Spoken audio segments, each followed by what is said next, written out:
Womp womp. We are coming in here with another video. This time we're going to be doing a fast, high speed, high octane Aetherdrift draft. So one thing that I messed up a little bit on is I messed up the audio. So this is actually going to be basically a post commentary. So I'm going to be discussing decisions that I made as I was choosing cards, things that happened through the game, things that I'm seeing as I'm looking back and kind of seeing the mistakes, or not the mistakes, but the decisions that I've made. So we're coming in quick here. So we're going to start off with a Caradora. So my thought here was we were going to go green white vehicles and mounts. So Caradora enters a battlefield, search for a mount or vehicle, put it into your hand, and whenever a counter is put onto something, you put an additional. Brightfield Mustang, very similar effect. So what it does there is it lets you go saddle it, attack, put 2 counters on your creatures, untap them. Pretty strong, pretty good card. At this point, I got the Hull Drifter, the Stall Out. I got a couple good blue cards early on. And so my thought was, maybe I'm going to push myself into blue. We're going to try and do some Bant. But the cards that I was passed, the cards that I was getting, they didn't really do a lot. They weren't really great vehicles. Didn't really like the direction that the deck was going in terms of blue. So I knew I was going to go white. And then as the cards started to come to me, I saw more and more red, more and more really good mounts, vehicles, vehicle support, mount support, like Dynamite Divers. Cloudspire Coordinator is actually a really good card, helped me win a couple games. Didn't help me win, but it pushed me into a really advantageous spot. So here, we're just kind of looking for card draw. So one thing that I realized as I was going through this was I did not do a great job of taking much removal. And I think that's kind of what cost me, the few games that I lost here. But typically, I'm not the best drafter. Draft has never really been my big thing. I love doing constructed. I love doing standard, modern, all of that stuff. I'm not a big limited guy. Maybe it's just because I'm not as good at it yet. Haven't really done a lot of work to improve on it or to kind of grow into a better limited player.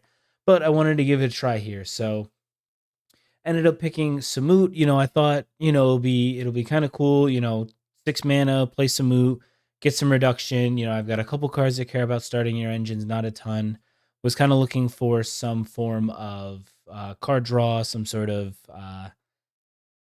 good effects, things that I liked. And so we ended up settling here for a couple different picks here. The Burner Rocket, you'll see me take a couple of those. That card actually did a lot of work for me. I maybe used him in a couple games a little bit too early, a little bit too liberally on it. So, ended up still having a pretty good draft, a pretty good round here, but it was definitely something that I was not always thinking the most about. It was the goal was race. Um, Obviously in Aetherdrift, racing is the best thing to do. So my plan was to go fast, go hard, hit as quick as I can. And, that was ended up being a Naya build here. So ended up getting a few of these gilded Gouda, however you want to pronounce them. I'm going to say I'm like Gouda because I love cheese. But the gilded Gouda, it ended up helping me a lot, actually. There was a couple times where I had missed maybe some land drops, or I needed some sort of acceleration, some, quick, brief treasure mana, get myself moving, get myself going, and then kind of go from there. So, the deck felt good. It was low on the curve. It didn't really have a lot of top end finishers, which is another thing I think I kind of lacked. It was more of a low to the ground. We're gonna try and just kind of commit to the board quick. We're gonna try and beat you down. We're gonna hit you in the face. Do everything we can. This Interface Ace, probably one of my favorite cards from this set in terms of a draftable card. This Lightning Strike, remember that Lightning Strike that I took because it is very important in the future. But the Interface Ace, I really like it. An 0-4 blocker that just kind of sits there, blocks almost all the creatures, not all of them, but a good number of them, and it crews your vehicles and it stays untapped. So that's a really cool kind of interesting effect that you don't see too often. And it doesn't really do a ton. You don't really anticipate it doing that much here in terms of it as a creature here. So let me go and rewind this here just a little bit, and we'll talk about the deck that I ended up settling with. So this is the deck we ended up settling with. It is pretty much Boros. I've splashed one forest, which looking back, I probably should have just had that be another mountain. It actually ended up coming up in one of the games where it was, me having a forest versus me having another like mountain or a plains. Having this night market, I probably should have just been okay with having a night market plus a starting column as my fixing, as well as having, 3 copies of the Gilded Gouda. If looking back, obviously hindsight's 2020, things would have looked a lot easier and better. But I think looking back now, if I had just cut the forest but kept the Caradora, I think I would have put myself in a better position in terms to win maybe one or two, one extra game. But we'll see that come up later. I'll reference that when we get there. So here's the final deck. Again, pretty light on removal. It's really just a go fast. Cloudspire Sky Cycle was huge. Helped me out a lot in these games that I played. Same thing with the burner rocket. That ended up getting me some good value. The spot cycles for some scries, and then later on being able to use it as a 3/2 blocker or beater. The Cloudspire Coordinator ended up being a really strong card. It ended up helping me kind of go a lot wider than I thought it would let me. Tyrox just cruise everything in the deck. It's a 4/1. I wasn't totally sure if I wanted to take it, but I was a little light on creatures when I started kind of looking at stuff past like pack 1. So I wanted to start focusing on a little bit more creatures. Kind of wish I had some more removal. If that had been like a Ride's End or maybe another Lightning Strike or something else, that would have been great. The Howl Squad Heavy was actually probably one of the stronger cards in the deck, and I didn't even think about it just because that goblin that it makes can crew pretty much every vehicle in my deck. So instead of having to just swing a 1/1 blindly into something, I can crew with the 1/1 one of my vehicles, hold back the attack, and I can start going basically every turn going wider and wider and wider and try and kind of beat my opponent in the face. So that is pretty much everything that is of importance. The Bulwark Ox was cool. I don't know if it was the best card. I think people understand that it's probably a pretty strong card in something like a limited format, and so it died pretty quickly. It was a pretty good choice of removal spells. So now we are getting into game 1, and this hand, I kept this hand. I liked it. I had the scry effects being on the draw. Let me find a land, so I actually ended up getting to hold that night market so that I could maybe put it on green in the future if I miss some land drops. So here we're just gonna drop the cycle.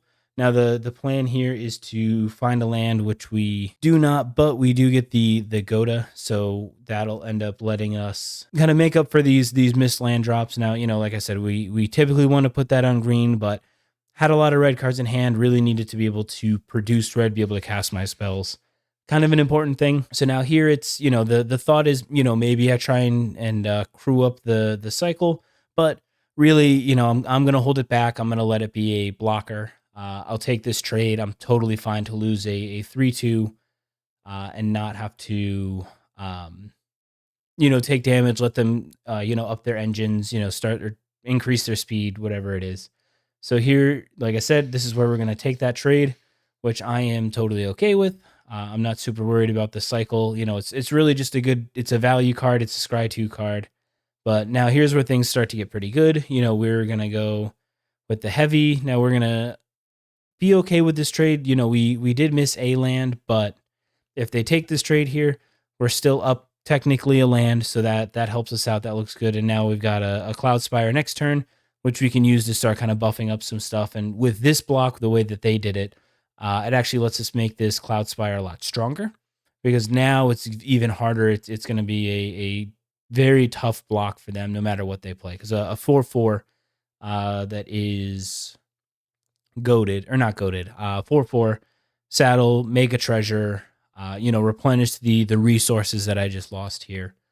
By doing this, it makes it a lot harder for them to try and come back from. So we're gonna pump this way. So now the reason I do this, let's think. Maybe I just wasn't thinking. I probably should have just put the 2 counters. It doesn't end up mattering too much here, but I think I should have put the counters, both of them, onto the Goda, just because 4 damage is better than 3, and I'm using this Howl Squad Heavy a lot to crew my vehicles, and so, or not to crew, to saddle. So I'm using it to saddle, and through that saddling it makes it a little bit tough for me to get in for more damage. So it's kind of a wasted 1/1 counter essentially. But now here's that cool trick where I was talking about where, I've got a 2/3 flyer with a crew 1, Howl Squad heavy. I think, they see the writing on the wall. They see that I'm out here just building up a huge board, going fast, going as quick as I can here. So this hand, I screwed up a little bit. Did not think about the fact that the land makes white, not red. So my plan was to play the reason I kept the hand was, we go Dynamite Diver into Goda, then we can use the Diver to crew the Goda, start making treasures, start attacking.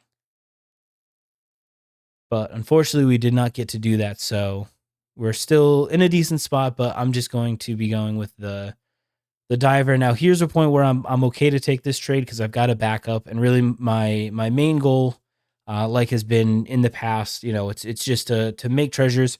Now, I don't have a lot of cards in hand. There isn't a lot of card draw in the deck, but I do have second Goda, so I can just play it out, continue to make treasures. I've got my 4th land drop as well, so I get to play the Cloud Spire, and I get to grow both of my creatures.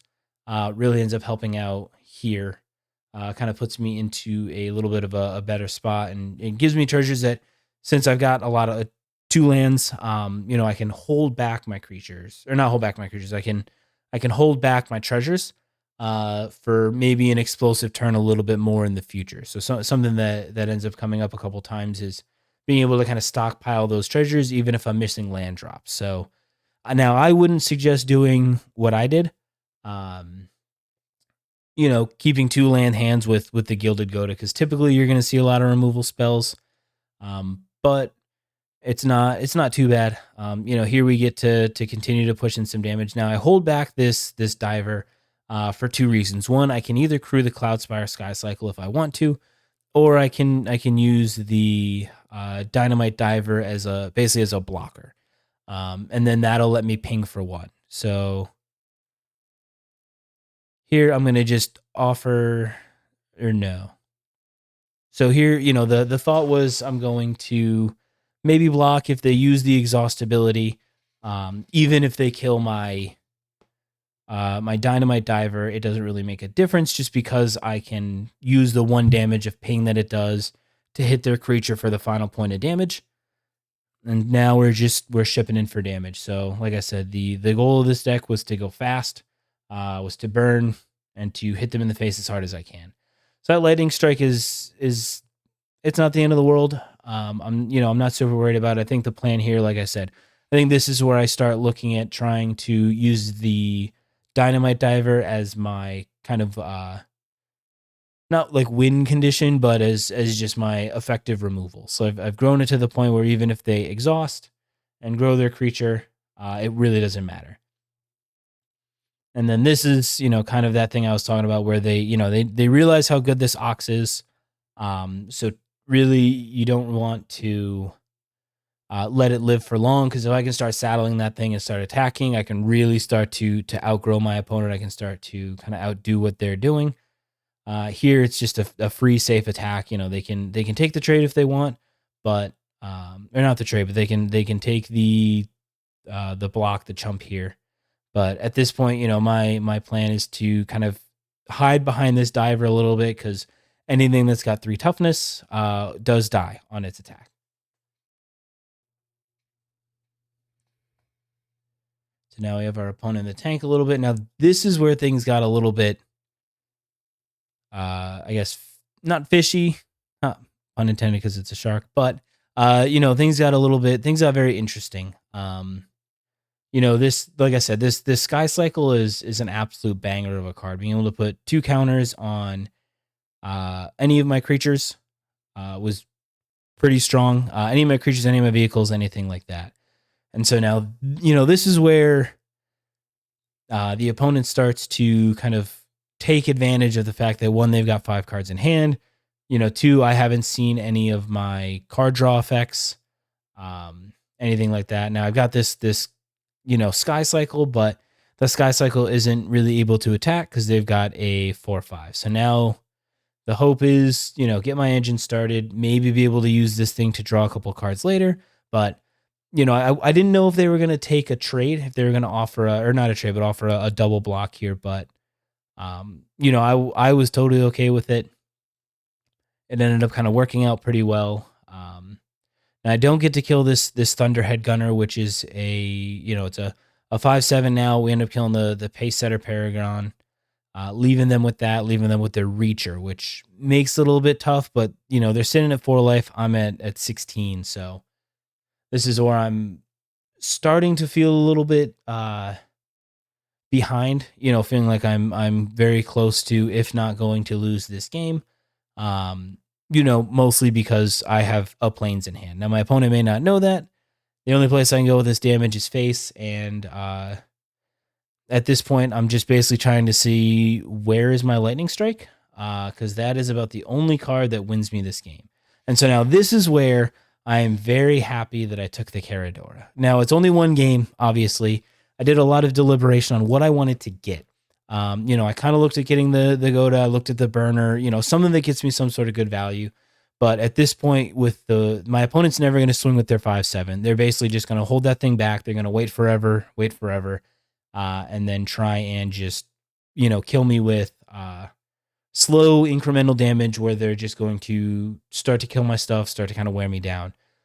Being able to dig with this scry ended up being very important, ended up actually helping out a good amount. But yeah, just being able to dig, that was really the point. Was, I've only got so many cards, I've seen enough of them, how much further in the deck can I go? And so, still finding lands. So in a what was it? 6, 7, 13, and a 15 land deck. Saw a lot of my lands in this game, 4, 5, 6, 7, 8. So I saw 8 of them. So I was pretty spot on to draw my land, or to not draw lands. I did find a couple too many lands, but this game had a very, very fun ending. Again, like I said, I'm basically out here just digging for my my Lightning Strike. So the plan is, if they don't full swing, if they're not interested in really attacking with everything, I'm just gonna keep throwing vehicles in front of stuff. I'm gonna just chump, and I'm gonna just basically hope that I can survive until my next turn, every turn. So this spot cycle, again, banger of a card. Being able to dig, being able to kind of throw stuff in front, and we do find the Lightning Strike, which is the one card I had hoped for. I'm basically letting my opponent know, hey, I am no cards, nothing. This top deck's got to be an absolute heater. They don't realize that it is an absolute heater. So what doesn't really make a lot of sense to me here is this attack.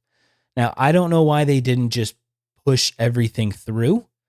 It seemed a little bit silly for them to not push everything through, because had they attacked with everything, and then use the exhaust ability. So let's see if we can time this right here. So exhaust ability, cruising control. So this would have been, so sorry for the couple of clicks here, but so we would have been looking at 16 damage, blocking 3 of it, put me to 13.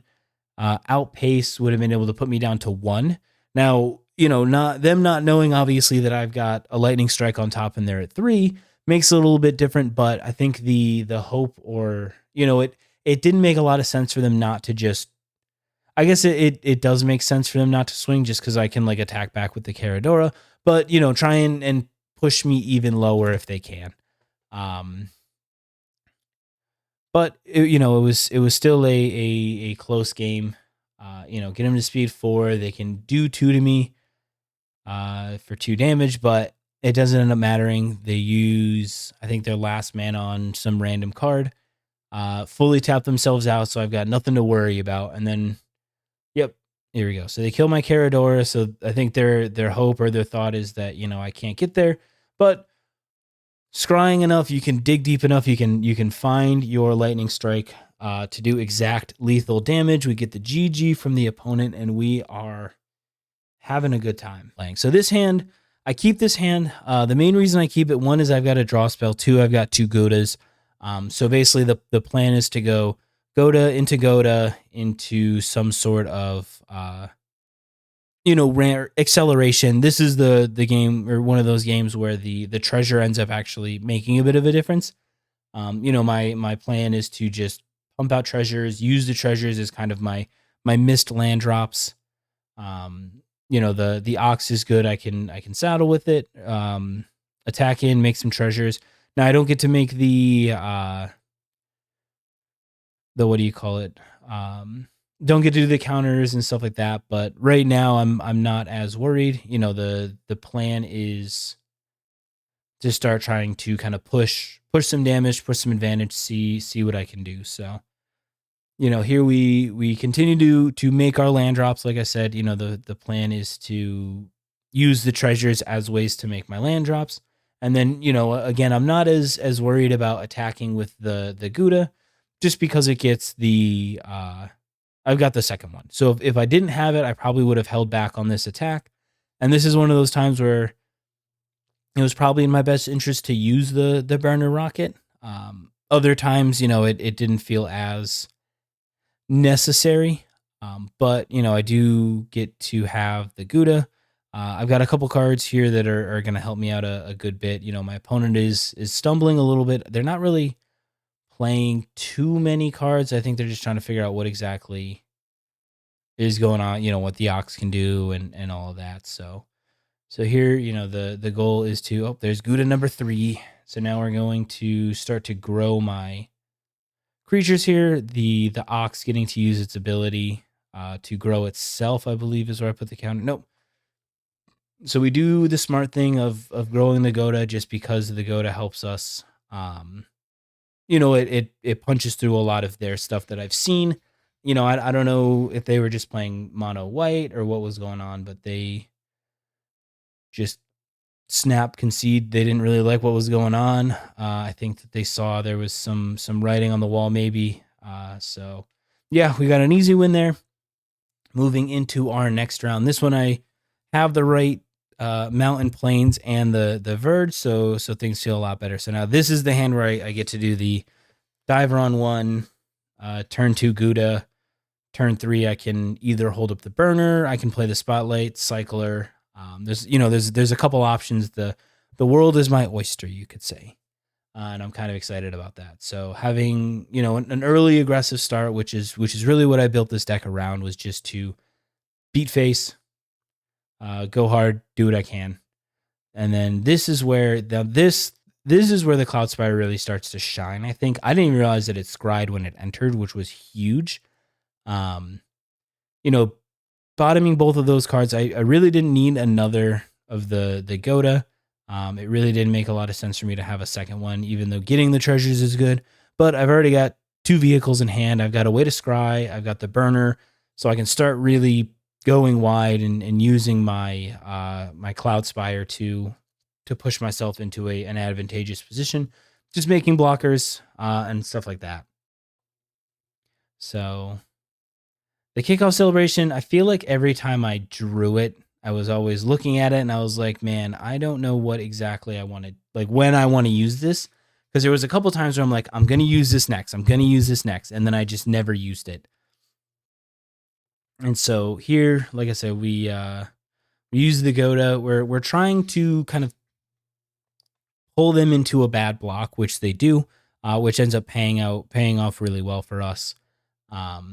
As you'll see here in a second, as they fall for the bait. I get to take out one of their creatures, get a little bit of damage pushed through, which does end up mattering a little bit later. And so the scry as well. I think my thought was, we're gonna leave the Tyrox on top. I don't know if I really want to cast it. I think I thought about if I want to cast it, because I have this kickoff celebration hand, do I want to use it as a discard? Because I don't want to lose that interface ace, because that card is just very strong. That card does a lot of just very good work. And it feels, maybe people have put in plenty of talks about it and, said it was a good card. I feel like it is a very strong card in this sort of strategy specifically. And so we want to get it into play so that we can kind of start, popping up our vehicles. We can start trying to ship in for damage where we can, and start just hitting the opponent as fast as we can, because we are running low on gas, and we want to be able to get as much kind of gas and get as much going for ourselves as we can. Because they're still at 18. I've got one card in hand, but I have a board. So if they board wipe, I don't know if there was a board wipe in this set, but if there's a way that they can start kind of getting rid of my creatures, uh, I'm in a very bad spot. I'm having a tough time with that. So the fragile nature, the fragileness of this, it was definitely it felt good when I was winning. It didn't feel good when I was losing, but we won more than we lost, so we can't complain there. But it definitely made me clinch a little bit as I was going through these games, just because having um this sort of like every top deck matters. If I hit lands like over and over again, I'm basically screwed. Um, and so also one thing that I do a lot, and I explained this a couple times as I'm going through these games, is keeping this. Even if I have just like one land in hand, keeping the land in my hand, so that in case I draw the kickoff celebration, I can pitch to the kickoff celebration. I think that is kind of one of those things where it ends up. I don't know if it ends up ever coming up, but it's just one of those little things in gameplay where I just wanted to make sure that I wasn't going to be losing some sort of basically having to wait an extra turn to play my kickoff celebration, because being able, especially like I said, with the way that this deck is kind of built and construed here, is it's very slow, or it's very fast, but it burns out quickly. So it's once I get to a certain point, I just need to be able to maintain my board presence and offer good trades, hope that I can maybe find one or two of my card draw spells. Here is where I make a very silly decision in my blocking. I wasn't really paying a lot of attention to their mana. What I could have done is just stopped blocking with 5 toughness or 5 power worth of creatures. So the burner, the diver, and then one of my pilots. Just because that would have let me kill their thing, and then I would have had like 2 more of my creatures. And so it was not the best blocking decision. It's one of those things where I made a mistake and it ended up not hurting me. But maybe having had those blockers, would have been a better thing, or attackers, ways to continue to push damage. It probably would have helped out better, because I lost like 4 of them when I only had to lose 2 of them. So here, like I said, we're holding onto our land. We're building up our treasure. I think in the video I call it the treasure train. We're starting our treasure train. We're getting our stuff going. This Caradora is huge. Every time this card came up, I feel like it was like a godsend. Everything I could have hoped for, which is a good spot to be in. So we grab our little ox buddy. The plan, or the hope, is that it doesn't die, so that I can start kind of trying to accrue my counters on stuff, start to grow my creatures a little bit, and kind of go from there. So now at this point, I'm okay if they want to offer, or if they want to take this trade with this Skybox Fairy. The fairy isn't as good. And another just little minor thing, I used the pilot as a crew instead of using the interface ace.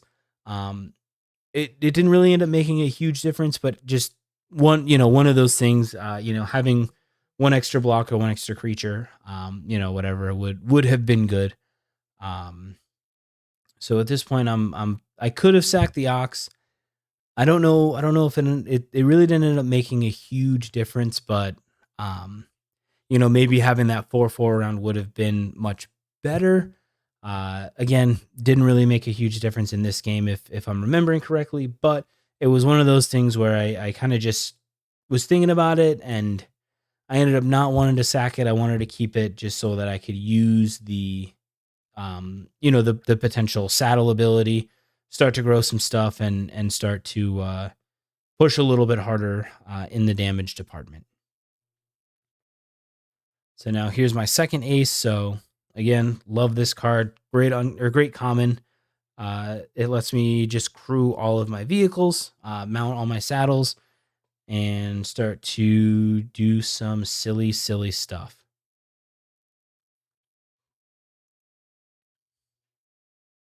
So now here, trying to remember what I do. So my next play, so I move to combat. So the plan here is to use the ox to grow. Yeah, okay. So the Caradora, the thing that I was talking about earlier. So Caradora being able to do the effect of adding extra 1/1 counters made this attack actually very good for me. Sure, I lose the ox, but having a 4/5 flyer when they've only got a reacher or a 3/4 reacher is pretty strong. So this is a point where I almost maybe blow this game. Knowing what your opponent's cards do is very important. Always be sure to pay attention to what your opponent's cards do. You'll see it here in a second, where I just kind of forget, or I've not seen the guidelight matrix, so I kind of forget what exactly happens, and so now I'm doing the math. I'm looking at their life total. I'm seeing they're at 7. Now my thought is, can I just get lethal damage with this kickoff celebration? So I've got 3, 4, 5. So I'm thinking they block the 2 biggest, so they block 8 damage, and then I've got 1, 2, 3, 4, 5, 6, 7. So at this point in my head, I'm thinking, oh, I have exact damage. I've got everything I need because I'm gonna be able to sack this, give the go to haste, swing in. I think I forget to make a pilot, but I wanted the damage, so that's what that was for. So I wanted to have the 3 extra damage because that was going to be pretty big. So after I do all my math, after I figure everything out, I realized that I've got what looks to be exact. Hold back the aces, obviously, because those 0/4 booties, they thick as hail. But then this happens, and I think, shit. Do I lose? Do I die? So they block my 3 biggest, I believe. We'll see what they do. Yeah, so Carador dies. The End Rider Spike Spitter, they ended up using it to live, and then they blocked the Goda. So now I'm shipping in for. So this was also a really strange block, because if they had blocked the Spire, they'd be at 2, which I think they can get at least another turn or 2. I mean, we're at the point they're at 2 life. Let's say they're at 2 life, and I'm at 20. Can they really start to push through that much damage? Especially if I've got a 4/5 flyer. Now they've also got a 4/5, but if they're at 2 life, they can block the Spire forever. I swing in, I lose my pilot, then they're at 1, and now I'm in a bad spot. So I think that block was it. I don't know if it made a huge difference, but we ended up getting there. I think that was game 3. So we're 3-0 so far on the day, and this here is where it hurts me having a forest, because if that land was a mountain, this is probably a hand that I do decide to keep, or I'm very considerate of keeping. The hand looks pretty good. It gets out pretty quickly onto the board, which is kind of where I want to be.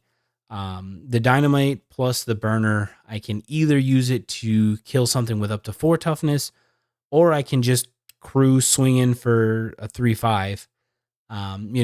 After if they don't block, swing in for 3, get 3 damage, and then the following turn, use the burner again.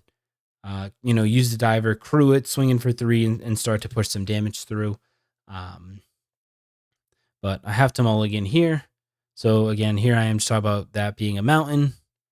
And then again, another one of those situations where if that land is a mountain, this hand is honestly even better. So this is a hand I probably end up sending back the Cloudspire, the cycle. just because the Howl Squad Heavy is really good. Looking back, this is a hand I probably should have kept, just because the spot cycle scouter lets me scry. I can probably find a untapped red source on like 3. Then I can go either I'll probably go into the Goda, or even on 3 I just go into the Howl Squad Heavy so that I can get my engine started. I can use those goblins to attack, by crewing that spot cycle scouter. So it's a game where it was close, and I didn't end up keeping it, and I kind of regret it. And then I ended up going to 5, which hurt me even more. And bottoming the card draw didn't feel good. I probably should have bottomed the starting column, but here we are, a little bit sad. But it is, it is how it goes sometimes. There's 2 mountains on top, so it ends up all kind of working out. But it was just one of those things where I think if I had kept that that 6 card hand, I think I would have been in a much better position. Here's also a spot where I probably should have played the coordinator, and then held up the ox, just because the coordinator being able to get 1/1 creatures, being able to kind of flood the board just a little bit more, probably works out a little bit better in my favor. But you can't win them all, can't make perfect decisions. So that's kind of my thought with that, the way that ended up working out. So we end up going with the start my engines first. That way I can use the red and the white off of it, play the Spire. Now I'm empty-handed. So again, this is that, looking back, hindsight's 2020. I would have, knowing what I know now, and taking a little bit more of a critical look, that's where I keep that first hand, because that first hand was very strong. Not the first hand, the second hand. I keep that second hand. I think it wasn't very strong, but it was a good enough hand to get me to where I wanted to be. Which is kind of, it pushes me into a spot where I can start to get enough advantage. And then here as well, I should have put the counter from the ox onto something else. I think, being empty-handed, the way things were going, my plan was to just try and go as wide as possible. So if I had put it on the Cloudspire coordinator, I could have attacked into this Howl Squad Heavy and been totally okay. It doesn't end up making a huge difference, just because I do get to buff. But again, it's just one of those things where I just a couple misplays here and there, like right there. I should have saddled the ox and started to put counters on other stuff. I wasn't thinking about the fact that I have to tap the coordinator to get the 1/1. If I had been able to attack and grow, either the coordinator, grow the spot cycle, anything to get to a 4, because that 3/4 was actually like as good as it could be. And I didn't really think about the fact that it's, it was that strong. So a 3/4, that thick booty, same thing like with the interface ace, 4 toughness is pretty strong. And I did not really think about that fact. And so now I get to lose my ox. So my opponent, this one was a tough one. This one was basically like Esper control until they could do something, and then drawing a billion lands. It was all lands, no gas. Everything was unfortunate for me. And then a 2/3 flyer.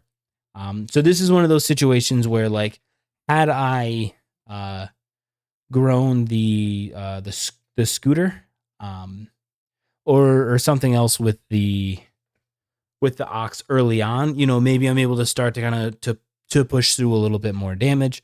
I do top the Cloudspire just because a free scry 2, of course it's my creature has summoning sickness, but I do get to keep some good cards on top. That burner, the hope and the plan is to use that, kind of like I did in one of the earlier games where I attack, they declare their block, and then once they declare their block, I'm able to use the burner to kill like their Howl Squad Heavy. Here's also the point where I'm basically like, man, I would love to have had Null Drifter. This is where I start thinking, man, maybe it was worth it to go into Naya, into Bant. But yeah, so here things work out not super well for me. Not to give you spoilers for a few seconds in the future, but yeah, this goes not as good as I would have liked. Should have let this kind of go to damage. I didn't need to try and push my advantage. So here's where one of those cases where I was very aggressive with my use of the burner. I should have let them go to damage. Then I could have held up the burner in case, for whatever, like when they cycle this, it gets -3, which is kind of a blowout for me. So I should have just kind of maybe taken this trade and been okay with that. But instead, now I'm down a little guy. I'm down my Cloudspire Sky Cycle, and this is where the opponent basically just takes over the game, minus this little misplay that they have right here. So I think they didn't think about the fact that the Market Backwalker just comes in and dies. They hit me with the oops. I think they meant to get something else, or they thought it just went right to hand. So this basically just turns into like Esper artifact control sort of situation. They ended up having some pretty good draws. My draws were not as good. I couldn't really find as much stuff as I was looking for. So at this point, it's the aggro deck that couldn't go fast enough. And we ended up falling behind pretty severely. Now, again, it's one of those situations where I wish that I had been not as aggressive with my burner rocket. I should have just let the Hull Drifter. I should have probably let that trade. Maybe they were trying to preserve their life total a little bit. And so here, right now, this is one of those things that I think, maybe I should have just taken the block. I should have used my scooter and my burner. Maybe block, kill that so that they can't like use it for any sort of like future blocks, any more attacks, because my life total, sure, I'm at 20, but just a couple attacks from that and a couple attacks from these Wreckage Wicker Folk, and my health total is going to start decreasing substantially. So now this is where I make a little bit of an oops. I forget that the Pathmaker has vigilance, or I guess I didn't forget. I just did not remember,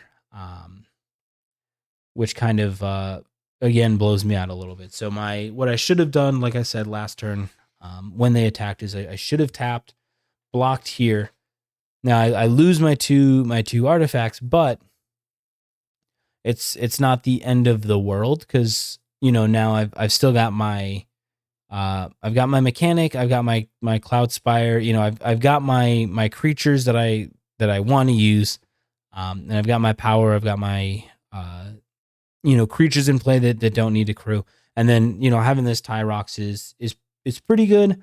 I don't know if it's good enough. It's definitely not good enough in terms of that, but we do get milled for 2 lands, which is pretty nice.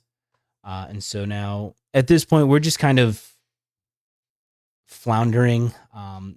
Them drawing into that to get back their Null Drifter, draw some cards. Like this is the type of deck that I wish I was good enough to make, or I wish I had kind of thought about that as I was going through my draft. I kind of locked in on the vehicle thing, and so now I'm down both of my vehicles. Plus now I'm gonna have to go down to creatures, just because at this point I'm pretty much holding on for dear life, and praying that I can find some sort of like hot top deck. So opponents at 7, so we're doing well enough where we can maybe start trying to get some damage and start trying to do stuff. The burner is pretty good. The plan is just kind of full swing out, see what we can do, try and hit them for as much damage. At this point, I should probably just full swing everything.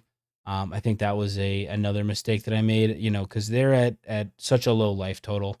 I probably should have just pushed everything through, maybe taken out one of their Wreckage Wicker folks, start doing as much damage as I could. Didn't really end up making a difference in terms of how the game ended, but if they don't block the burner, and I have that, maybe I sneak in a victory. So it's just one of those situations where not fully thinking of all my plays, not fully pushing through everything. And then, if you want to see a man just lose the will and the drive to fight, you can just watch my face right here as they cast this Voyage Home. Because at this point, my hope is that I'm going to draw, and there is the face rub of defeat. I know at that point I'm basically dead. There's not really anything I can do to come back and win this. My hope was basically just praying that I can rip my lightning strike off the top when they are at 3, kind of like I did in that first game or second game, whatever game that was. The hope is hit him for 3, sneak in another victory, but unfortunately, did not get so lucky. So at this point, I've kind of accepted my fate. I know I'm about to lose either through mill. I'm at 9, so like I can't block their 4. There's 7 damage, so I'm basically on a 2-turn clock as it is. Here, another mistake. I should have used the diver. I should have not tapped the pilot. I should have used the diver, swung in with everything, and just seen where I could get, because they had 2 blockers, so they blocked the 2, and they take 2, which it's not the biggest thing in the world, but it's just one of those like little things here and there as I'm watching this back. It'll help me, 1, become a better player, and 2, just kind of figure out the right play patterns. But I think swinging full out, sure, they could use the camera launcher, but then they've continued to decrease their number of viable blockers and creatures. But I think this is the turn that we lose anyways. They play the Haunt the Network, deals me 10 damage because they have 10 artifacts, and that is our first defeat. So at this point, I think we are at 4 wins, 1 loss. Coming in with this hand's a banger. I'm a big fan of this one just because I can go like Sunbillow Verge, or land into Scry, or land into the Goda, which helps me accelerate a little bit. The Howl Squad Heavy. The plan is to get that Howl Squad Heavy out as soon as I can. And so now we just run the Gouda out, start making that treasure, start producing those tokens, start replacing some missing potential land drops. We're playing against what looked like it was like a Jeskai cycling deck. I won't say too much about what happens in the future, but it was just kind of, it was like a Jeskai list. They'll bounce my stuff, and it is what it is. But the heavy is really the game plan. So I'm glad that they used their removal when they did, instead of kind of getting rid of that heavy. The heavy, pretty good card, pretty strong. If I do another draft on Aetherdrift and I see it, I might just have to take it, just because it is a pretty beefy boy, and he does a lot of good work. He does the Lord's work for sure. So now we get a little scry action, and now this is the thing I was talking about. I don't need the Gouda. I've already got one. I'm not super worried about that.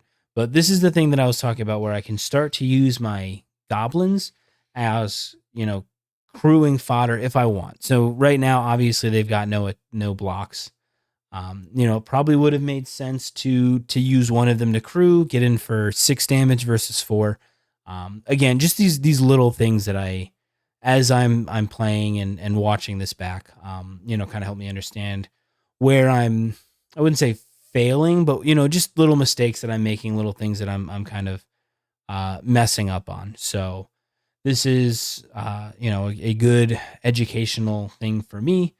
Having the double burner, this is where I definitely get very aggressive with my burners, and use them in a very very liberal way, or aggressive way, however you want to say that. But it's not the end of the world, because I'm able to push through a decent bit of damage here just because of them, um, which is not the end of the world. And I get rid of their discard outlet, which is probably going to be very good. The only cards I've seen from them that they've played just care about cycling anyways. So I think at this point I'm just kind of sitting here just realizing that the goblin makes 4, and get my mechanist out. So I've got 1 in hand, but I've got a lot of pressure. I've got a lot of advantage, and I can really start to kind of outgrind, or maybe not outgrind, but I can aggro my opponent pretty hard. Um, the bounce off, just trying to slow me down. Maybe they realize that the writing is kind of on the wall for them, in terms of just what they're going to be able to do. So now I'm just gonna ship in with some burners. Here again, maybe I should use the untapped one. Doesn't really make a huge difference,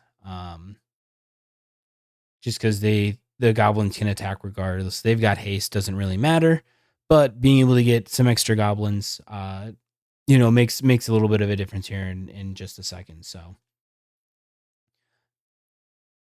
I think, yeah, my plan here is just push damage. Hit him as hard as I can, hold back blockers, and just swing for the vengeance. So I do use the one that I had as a blocker, or as the new one that gets created. I do use that one as a something that doesn't have to attack. And here I don't know if my opponent knows exactly how the Howl Squad Heavy works, but I make a metric fuck ton of mana, and then I just sink that mana into killing their Thunderhead, half their life total, and just proceed to beat them down. So most of the games went pretty quick. Anything that went like long, my chances of winning were not super high. It was pretty rough. Get the GG from the opponent. I think they were maybe hoping for like, maybe they got like a howler or something, or maybe they just saw the wrong half of their deck. Going into this next game, this hand, it's one of those hands where like it's serviceable. It does what it needs to, but it's not like the greatest hand ever. But the way the hand developed pretty good. We're gonna run the Spire out, and then we've got like Bulwark Ox, and everything. And my opponent's definitely not going to block, I would imagine.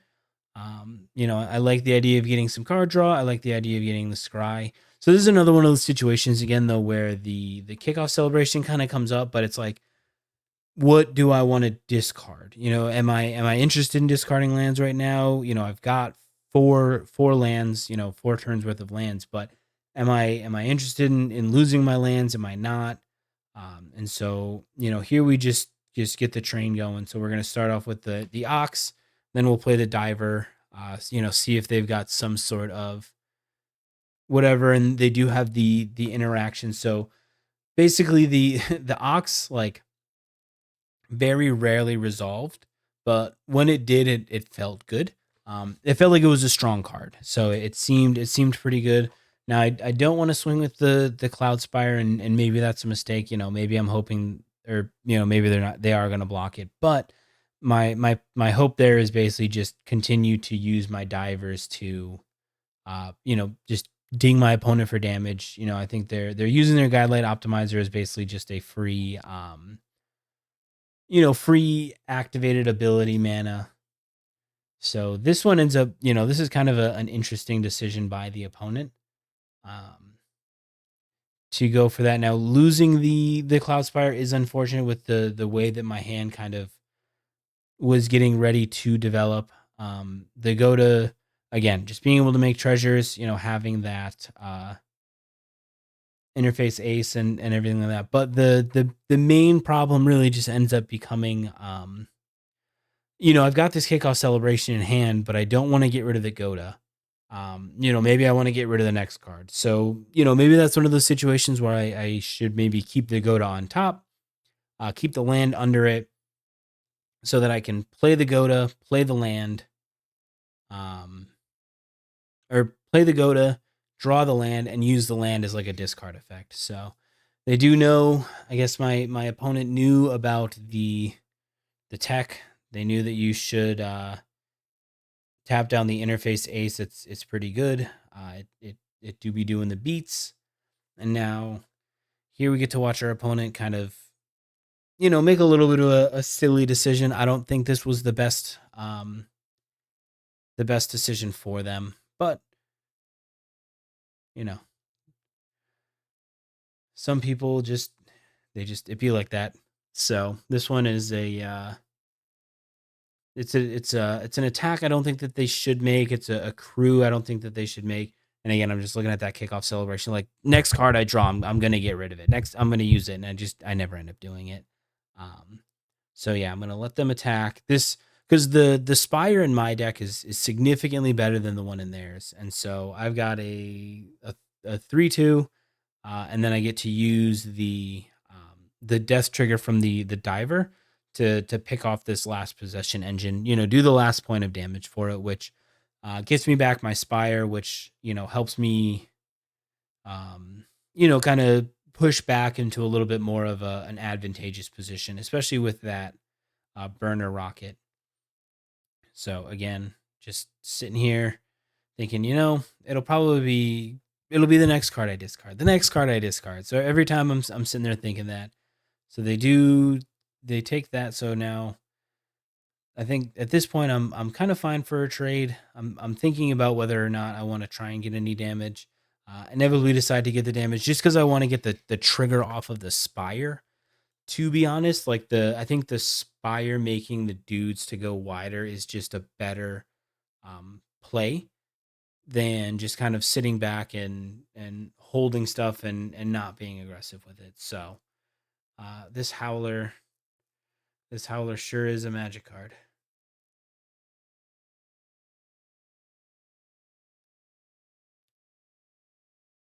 So here, this is a kind of a funny thing how this works out. I really wasn't a huge fan of this card. I think I only saw it like once or twice. It was decent enough, but it was never really like it didn't feel like a win the game card, this roadside assistance. It's still pretty strong. Gaining a little bit of life is pretty good, because I think they realize that we're basically just trying to trade life totals, and I think they thought that 5/4 was going to be enough. So that puts us into win number 6. So now we're at this point, we're sitting here, we're at 6-1. Basically the thought is I can all I need to do is win one in my next 2 games. I'll get the full prize thing, and I'll be pretty happy about it. So things worked, things work out in different ways this cycle. Now I'm kind of trying to find the land, but I am very excited about having this Howl Squad heavy. Getting 4th land is kind of where this deck I think wants to be. I think when I get to it, I kind of want to be double spelling, as best I can. Now this card, an absolute house. I should have just killed it. I thought about it for a while. I really sat there and thought maybe I should, use this lightning strike. I should kill it.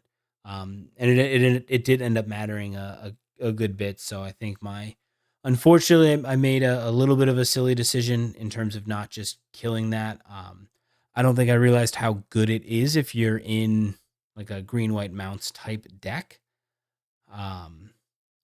Because yeah, it did some work. It helped this opponent out pretty well. It kind of put me at a disadvantage, especially after my next turn. So yeah, being able to grow their bright field glider is pretty good. Because once you saddle that thing, it becomes +1/+2 in flying. So now here's land number 4.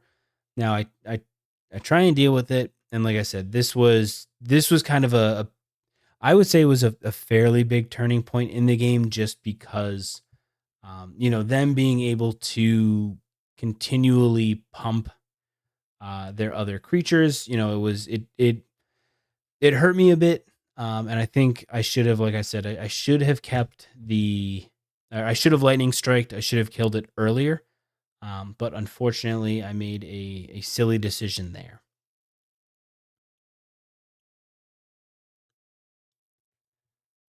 So now I lose my Howl Squad, which is tough because the being able to go wide, looking back again, realizing that they're in white, I probably should not have been attacking with my Howl Squad. I should have just kind of kept it back and been a little bit more kind of conservative with my attacks. Just start trying to grow a big army.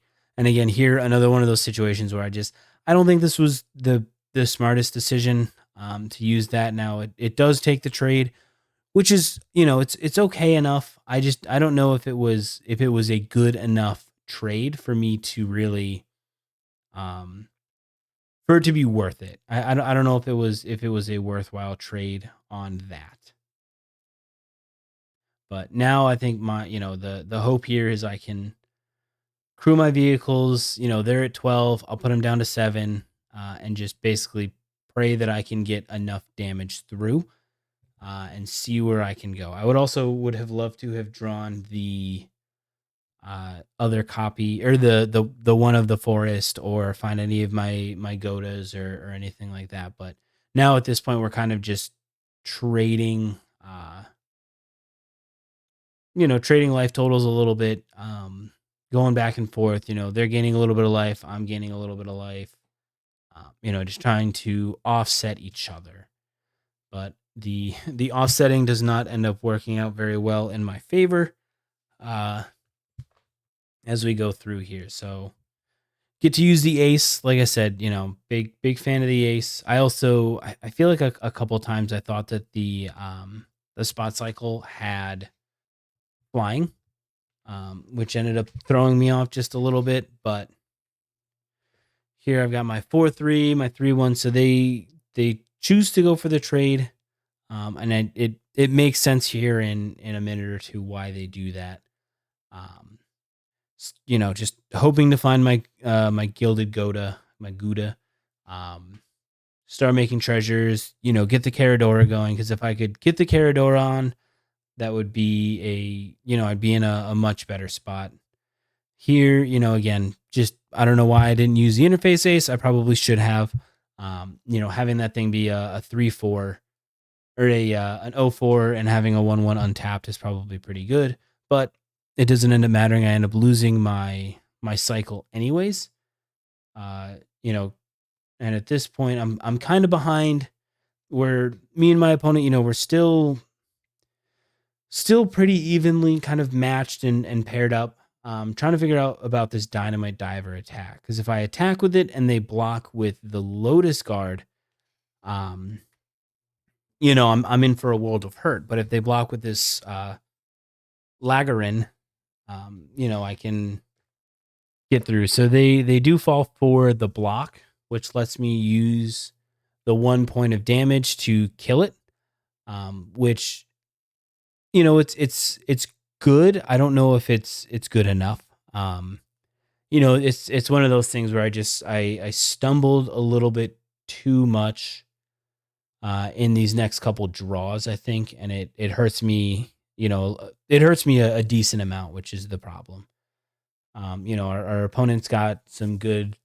They top decked pretty well, and I think we top decked pretty poor going forward into these next couple turns.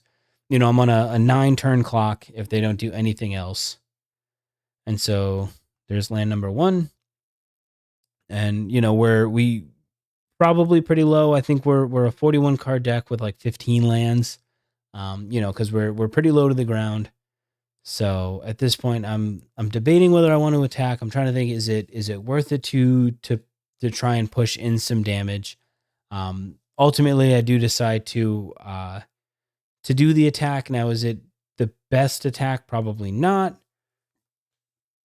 This Beast Strider Vanguard is it's a pretty good card. Kind of helps them out a good amount. And then being at max speed, they get that draw 1 for 3 mana, which is pretty strong.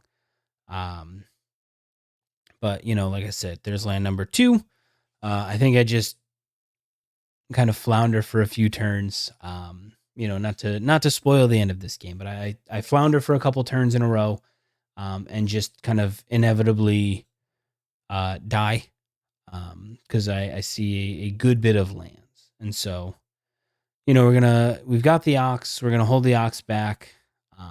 Pray for the best and see what happens. But it's not looking great. We're 5-turn clock, second main phase. Our opponent just drops a 9/7 on our face. And I don't know if you know anything about low to the ground aggro decks. Fucking 9/7s, clap them. I can't attack through that thing. I've got no flyers. I've got no way to get flying. I draw another land, and then it's at this point, once them having that Beast Rider Vanguard kind of takes over the game for them. Just being able to dig, deeper and deeper into their library. The staring mechanic's cute. It doesn't really do a lot because I can't fight through this Tarian world tyrant. So this 9/7 absolutely just dumpsters me. No way to remove it, no way to kill it. This is one of those times where, looking back, and if I do, like I said, if I do a future draft for this, I will absolutely just take a couple removal spells. Even if there's a better card to take, I'm going to need to get my removal. And the removal in this set, I think, is pretty premium. Ride's End. Ride's End's a great card. Bounce Off is good enough. It's not the best. There's like the -6, the Vexing Bauble. Here my opponent just dumps their hand, says, "What can you do?" I say, "Fuck all." And they say, "Cool, good game." So unfortunately, lose that game, had him down to 5. The 9/7, dropping really hurt me, but now we're into the last game. So it's all or nothing, sudden death. Pray for my best. I like this hand a lot. This hand actually does a lot of good stuff for me. Having the diver, it's that same kind of opening that I've been looking for and hoping for. Most games is the diver into like a 2-drop. Use the diver attack. Use the diver to saddle. Use it to crew. Do whatever. Start trying to push some damage through. So, here we've got our opponent with their Prow Catcher. I'm not interested in taking that trade. I think my Ox is going to be much better for me. And so here, put the enchantment on. The goal or the hope is, we're gonna gain some life. We're gonna offset, the damage, and we're gonna try and go as fast as we can. Probably should have blocked with their or attacked with the diver. It really doesn't make a huge difference, I don't think. Their life total at the end was high enough where like the extra. Well, we'll see. I mean, we'll see how it all shakes out. But I think the extra 2 points of damage really just didn't make much of a difference. This is one of those attacks. This is where I think I was just being a little bit dumb. I don't think I should have made this attack. My hope is push some damage, but honestly, having this blocker is just better. I should have known that they were just going to take the double block. And just kind of gone from there. So that was, that one's on me. This was a little bit of a silly attack. Again, I saw my burner rocket and just kind of got a little bit lost in the sauce here. So now, we're down a Gilded Goda. We're down a way to pump my guys. We're down a way to start really pushing some advantage. And then this fucker comes out, this 5/4. Doesn't look very good, but it claps. So here is another time where I should have attacked. I should have used the Tyrox. I should have attacked. I should have forced them to either block or take it and put them down to 6. Because if I can put them down to 6, I'm in a much better position. or if they take the block, then they can't use their Spire. They can't crew with it. They can't block. I don't know what the texture of their hand looks like. I don't know what the rest of their cards were, but not attacking with that Tyrox, I think, might actually kind of have cost me the game. Just because, now I can, I can't attack. I should have also probably crewed up with the burner. So yeah, this is where, like, looking back and the dominoes kind of falling, the way that they did, I think if I had attacked the last turn, made them either block or not, but then they're at 6, I swing in with the burner. Maybe they have to block the 4. They take the burner, they're down to 3, and then I can really just full swing. I think that was the line that wins me the game. Looking back, because now all I'm doing is finding land. So looking back, it's less than ideal. Having your opponent at 6 life with 5 or 6 creatures is significantly better. Or them not having that Chitin Gravestalker. So they probably have another card they can play and work through it. But not knowing what's in my opponent's hand and looking back, attacking with that Tyrox would have been really good. But alas. So now we get to do the burner thing. We make our goblin. We forget to crew. We click incorrectly. So what I should have done, I should have crewed. I could have started to grow an army. I don't know if it was if it made a huge difference. This is also one of those times where I think I just need to be the aggressor. I think that's kind of the thing where it falls. So also looking back, opponents at 10, they don't block, they take it down to 6. But then that first attack where I don't attack with the diver, then they're down to 4, and that puts me in an even better position. So I think it was just one of those like situations of, I'm on game 9. I'm not thinking super clearly. It's definitely not my best game. My most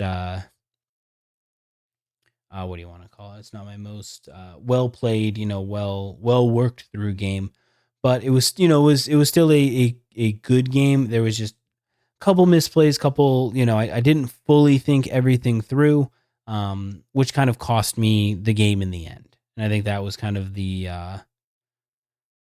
downside for me. There was just the early aggression. I should be just hitting the space bar, attacking, pushing all the damage, pushing as much damage through as I can. And unfortunately, I don't do that. And I do believe that looking back, that is what cost me this game. But even still, still a good set. I know I'm spoiling how this game works, or how this game ends, but it's just one of those situations. Once this comes down, I mean, this is game over for me. There's no enchantment removal for me. I don't really have a lot that lets me push through my damage. Don't really have a lot to draw me cards. Don't really have a lot to do. And so it ends up being an unfortunate kind of situation for me, where I'm going wide enough, but I'm not going like really wide where it makes a huge difference. So now I'm kind of looking at it, I'm trying to do the math and see if I can like really push through a ton of damage, but I'm hoping that this 2-3, the little 2-3 that could, I'm offering this trade. I'm totally fine if they want to trade with either of their things, just because they can't like exhaust anything, they can't do anything like that. So now, the plan is to, maybe draw into my kickoff celebrations that I have. Getting hit with the spinoff is tough because now all of my goblins are, they're not going to be crewing, which is tough. But my opponent getting to kind of use their wrappings over and over again, and me just finding lands. There's another land. I think at the end of this game, it was not ideal, the land situation for me. Here's another one of those times where it's like, do I just push all the damage? Do I get them to throw some stuff in front of my things? Do I not? And it was probably for the best. There wasn't really a ton for me to do, but again, I think this game was lost when I missed the line of attack with the 4-1, force him to either block or take it, go down to 6, and then just start shipping in with everything, because they have one blocker. I've got like 4 or 5 creatures that are big enough to do damage. So that would have been my 7-2 game. But here the opponent just getting to use their wrappings over and over again, getting to embalm their creatures, get them back, and just kind of have them sit there and wait. They start building a wall better than I could. They start building their stuff faster than I can. So, and them having that Chitin Gravestalker in the graveyard just waiting to dumpster on me is not great. There's another land. So yeah, this was again one of those games where it's just like started out well, and then it's just like land. I think I drew lands for like the last like 4 or 5 turns, and I'm like, I think at this point I'm looking at my untapped breakdown stuff, and I'm sitting here at like 19, like I'm like 20%, 25% to draw a land, but it's just another land. Got my opponent to 10, but I just couldn't get across the finish line. And that scout or whatever, the Chitin guy, he really put in that work on me. That is for sure. But still, one of my more successful drafts. I don't think I have done as well in a draft as this typically. I'm not the best drafter. I'm not the biggest drafter, like I said in the beginning. But there's another land of my 17 or 15 lands, whatever the number ends up being. Just drew 10, 11 of them. So I had like 4 lands left in my deck, and then it was just like, oh, here you go. You need lands, right? You need more? No, you need lands, buddy. So yeah, it was again, it was a good thing. I might try and do another draft. I do like Aetherdrift. I know a lot of people aren't like the biggest fans of it. I enjoy it. I think it's a fun it's a fun limited set. It's kind of quirky, it's kind of cool. You just kind of get to do some silly stuff. You go fast. It's kind of nice. Your plan is to just go beep beep, hit your opponent, go beep beep again.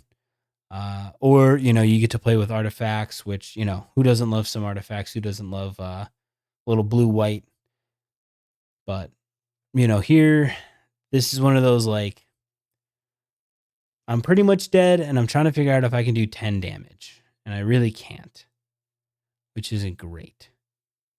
So I'm looking, and then I think one more land here ends up sealing the deal. Not to spoil anything in the future, but I'm looking at a starting column with my speed at 2. So yeah, so here basically another land, nothing useful. I swing out, or I hold back. It really doesn't matter. My opponent kills me anyways. They've got ample damage. They even get to do the cool thing where they kill me with their Dracosaur. So again, couple little misplays here and there in this game. Not attacking with the Tyrox, not attacking with my Dynamite Diver for 2 damage. Not or attacking with my Ox that had the lifelink thing on it. I think that was also a mistake. But like I said, all in all, I'm not upset about a 6-3. So a 6-3, pretty good for me, pretty good turnaround. Haven't really done too many drafts, haven't done a ton on Arena, but I'm probably gonna try maybe messing around with them. But let me know what you guys think. Let me know what you think about this video. Let me know what you think about doing drafts instead. Maybe mixing in a couple drafts every so often when I'm doing, some of these videos, or do you kind of like the standard gameplay? And soon to be modern gameplay once the RCQ season starts. We're gonna be running the whatever the RC season is. That's what I'm mostly gonna be recording. But again, let me know what you think about this. Let me know what you think about this video style as well. If you like the post game kind of analysis versus like the in game in the moment thing. I can go either way. But yeah, I appreciate everyone who's checking this out. Thank you for checking out. Thank you for hanging out with the Scryhards, and have a wonderful day.